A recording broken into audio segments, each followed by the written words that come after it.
Ururka haweenka aqalka sare ee baarlamaanka federaalk Soomaaliya ayaa maanta u doortay guddoomiyaha cusub ee ururka haweenka ee golaha aqalka sare ee baarlamaanka Soomaaliya, Maama Jawahir Axmed Cilmi, waxayna bedeshay Senator Shukri Aadan Maxamed oo 27-kii bishii Diseembar ee sanadka 2017 xilkaasi loo magacaabay. Ugu horreyn waxaa halkaasi ka hadlay guddoomiyaha cusub ee ururka haweenka aqalka sare ee baarlamaanka federaalk Soomaaliya, Maama Jawahir Axmed Cilmi, taas oo fariin adag u dirtay ragga isku haysta kuraasta, oo ayna sheegtay in loo baahan yahay in waqti xaadirkan la isku tanaasulo. Waxaan rabaa anigoo runtii aad ugu faraxsan uguna qiiraysan maxay eeday arrinta maanta meeshaan ka dhacday inaan labo kelmadood aan halkaan ka iraahdo.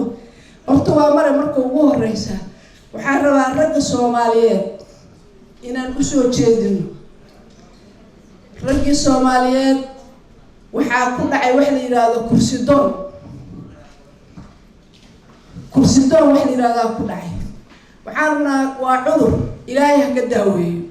Annaguna haddaan nahay haweenkaan u duceyno. Soomaalida waxay tiraahdaa war waxaas day waxa ka sokeeya day. Kursiga markaad ku fariisatid waxaa la rabaa dal inaad xukuntid, dalna inaad xukuntid. Haddii raadintiisii ay dalkiiyo dadkiiba ku burburaan, haddaad tagtid walaalow maxaad xukumi? Haddaad ku fariisatid maxaad xukumi? Waxaan rabnaa ragga Soomaaliyeed war kursiga waxyaabo badan baa ka sokeeya. Waxaa ka sokeeya wax badan oo la rabo in la xaaqo oo la nadiifiyo. Iskaga fariiso maaha. Midka ku fadhiyo uga dambe si waqtigiisa.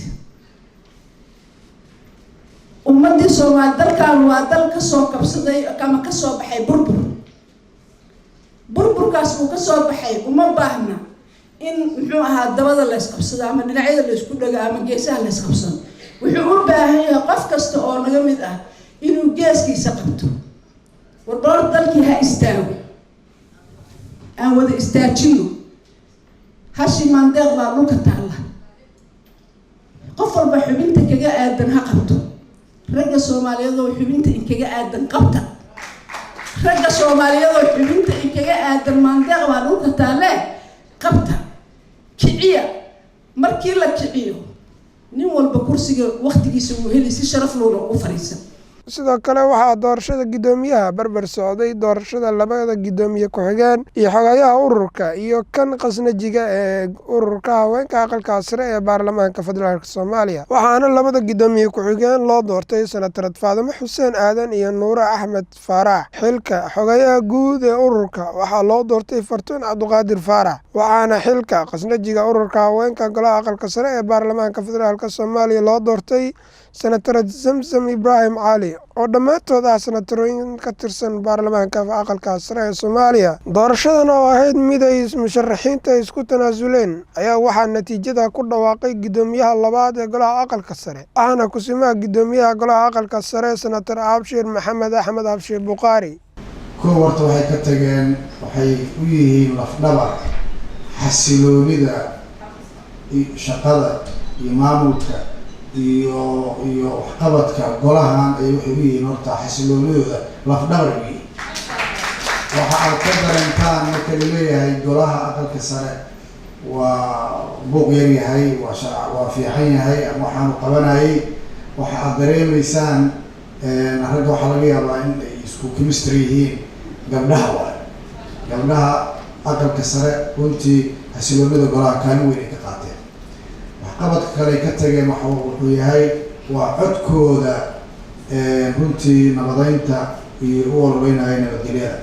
waxaan xusuustaa 2 sano golaha furan yahay dagaal ka dhacay dalka daafihiisa ama dhibaato ka dhacday gabdhaha noo soo noqday. maanta waxaa sharaf noo ah inaan halkan markhaati ka noqono doorasho xor iyo xalaal ah oo gabdhaheena ay halkan ku galeen, oo hoggaanka cusub oo aan ku tilmaami karno maanta ka soo baxay magacyadooda Senator Jawahir Axmed Cilmi oo ah guddoonka cusub ee kookaska gabdhaha aqalka sare. Waxaan leenahay Senator Jawahir Hambali. Sidoo kale xogeenkeeda Senator Faadimo Xasan Aadan Faadimo Geriyo oo iyadana la garanayo waxaan filayo in iyadan ay maaragtay kaalin weyn ciyaari doonto. qofka saddexaad oo ah senator nuuro faarax jaamac iyadana ay gudoomiye ku-xigeen labada gudoomiye ku-xigeen ay yihiin laba gudoomiye ku-xigeen oo garbaha gudoomiye senator jawaahir axmed cilmi wada ah. xogayaha kookaska gabdhaha senator fartuun cabdiqaadir faarax kalaaba oo sidoo kale ah habdhowraha golaha aqalka labada habdhowre gabadha habdhowraha aqalka ka ayadan ay tahay oo xilkaas ugu dheeryahay. ugu dambeyntii qasnajiga oo aan rajaynayo in ay tahay maaragtay senator zamzam ibraahim cali aan u malaynayo inaysan ahayn ku guuldaraysan doonin ballanqaadkii ay samaysay. shantaas gabdhood waa gabdhaha aan ku faani doono sanadka soo socda. qor-isu dhiibkana maaragtay halkiisa kasii wadi doona. guulaystaan leenahay.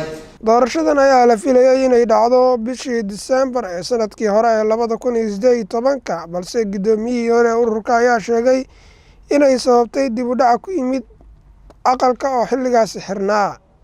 27 bishii Diseembar 2017 ay ahayd doorashadii ugu horeysay oo ay qabsadaan ururka haweenka aqalka sare. doorashadan waa tii labaad oo ay qabsadaan ururka haweenka golaha aqalka sare ee baarlamaanka federaalka Soomaaliya. Cabdibadal Maxamuud, Galmudug TV.